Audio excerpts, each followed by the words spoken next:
Hello friends, my name is Kevin and I'm the non-traditional Catholic. This morning, August 31st, 2022, Trent Horn put out a video called 5 Atheist Double Standards.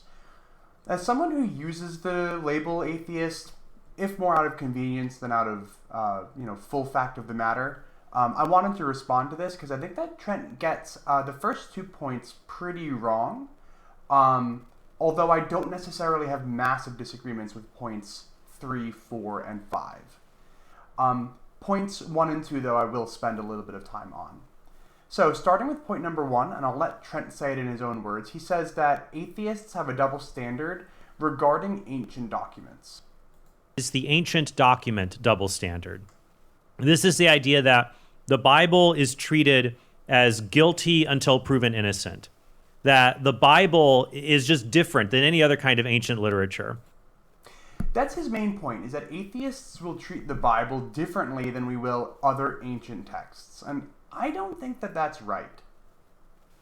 I don't think that most atheists are unfair to the Bible. I think most atheists treat the Bible as they would any other book of the same genre, such as the Quran or even the Epic of Gilgamesh. We, putting myself in the atheist camp, though I don't love the label, only ask for extra biblical sources to confirm the more extraordinary claims. I'm 100% happy to agree that Paul existed and was an early leader of the church, and he believed that Jesus was Lord and risen from the dead. I won't go as far as to say, though, that I do believe that Jesus rose from the dead based on the Gospels and Epistles alone, though, for the same reason that I don't believe that the prophet sliced the moon in half based on the Muslim holy texts. And I don't think that this is an unreasonable or even an uncommon position. In the book Did Jesus Exist?, Bart Ehrman has a quote that says, whatever else you might think about Jesus, he certainly did exist. And that seems to be the standard biblical scholar position. Bart Ehrman is not religious himself. He claims the title of agnostic, but he has said that he leans atheist. And I don't think it's fair to say that atheists are applying a double standard here, because that would imply that we require extraordinary evidence for all claims in the Bible, but we don't for other ancient texts. No, that doesn't seem to be the case. Now, in order to steelman this Trent as much as I can, I do want to bring up the case of Jesus mythicism. So here, for instance, we have Apologia video in which he features Godless Engineer, and they discuss Jesus mythicism, but they fully acknowledge that Jesus mythicism is a vast minority position. They're talking about Dr. Richard Carrier, who is the only actual Jesus mythicist with published work that I know of. Not that I'm, super knowledgeable in this field, but Apologia himself says, while the scholarly consensus and my starting position affirms a historical figure upon which the legends of Christianity are based, and then he asks the question, is that the most likely explanation? But he does think that Jesus existed. So even when Trent is right, I cannot argue that no atheist is unfair to the Bible. I cannot argue that no atheist has double standards. But I will argue that the average atheist, or the most commonly held atheistic belief, is not a double standard. So, Trent, if you were only addressing this video at a select group of atheists, the Jesus mythicists, I agree. But if you were addressing this to atheists at large, which you seem to imply by your title, then I fervently disagree. Trent's second point is about evil, whether God is evil and whether evil exists. Trent says, Richard Dawkins, the author of The God Delusion.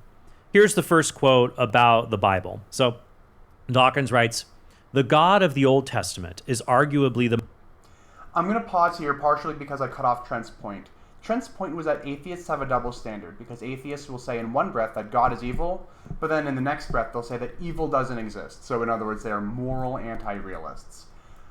I myself am a moral anti-realist, and I cannot speak to what Dawkins believes or what any other atheist believes. But what I think that somebody like Dawkins means when they say evil doesn't exist and God is evil is something like this. I'm a moral anti-realist, and the God of the Old Testament committed acts that increase the total amount of suffering in the world. Let's actually read this Dawkins quote that Trent has up on the screen. The God of the Old Testament is unpleasant, jealous, petty, unjust, unforgiving, vindictive, bloodthirsty, misogynistic, homophobic, racist, infanticidal, genocidal, filicidal, pestilential, megalomaniacal, sadomasochistic, and a bully. Nowhere in there does Richard Dawkins commit himself to moral realism, and he doesn't use the word evil. So when Trent is saying that some atheists, he doesn't even say some, he just says atheists have a double standard, I disagree. I don't think that the average atheist, or at least the average atheist who has spent some time thinking about it, will try to argue both that evil does exist or does not exist, and then that God is or is not. Most atheists will not make the argument that God is evil and that evil does not exist. In fact, I haven't met a single atheist who makes that claim. I've met plenty of atheists who are moral realists and think that God acts immorally, and I've met plenty of moral anti-realists who think that God acts in a way that increases suffering, and I fall into that camp. But I don't believe that I've ever met somebody who has made the argument both that God is evil and that evil doesn't exist. So, Trent, I don't think you're being fair to atheists. Now, Trent does try to steelman atheism, and I really appreciate that. He goes forward here, and he brings up an article from Common Sense Atheism from like 10 years ago or something. What he wrote. I found this really fascinating. He writes, many atheists seem to think moral realism is obvious and easy to prove.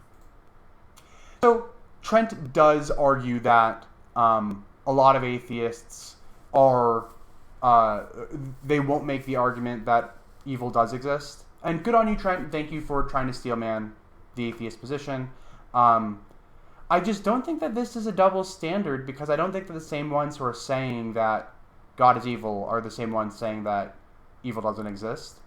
And I think that this whole series of videos that you've made, Trent, is painting with too broad of a brush.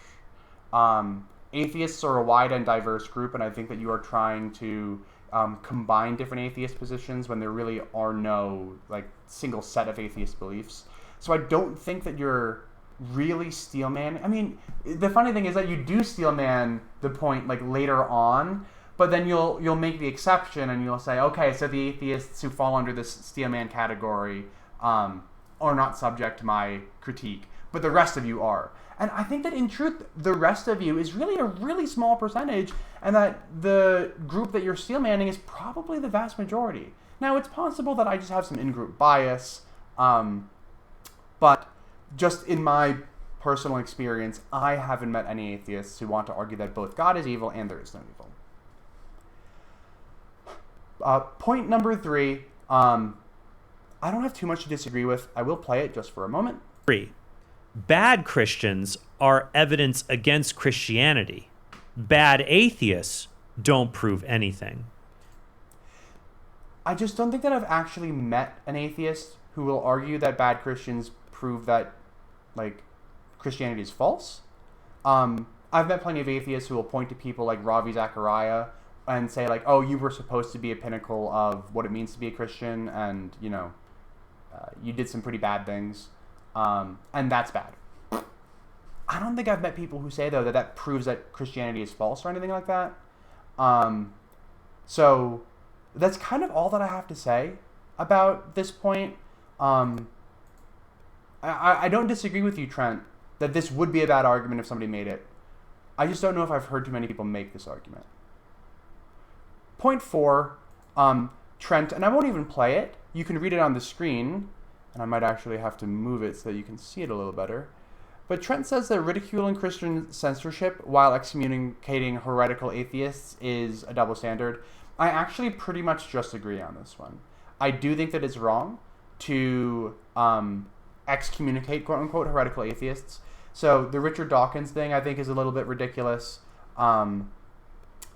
The Stephen Woodford thing was probably a little bit ridiculous. Now, disagreeing with somebody is a good thing.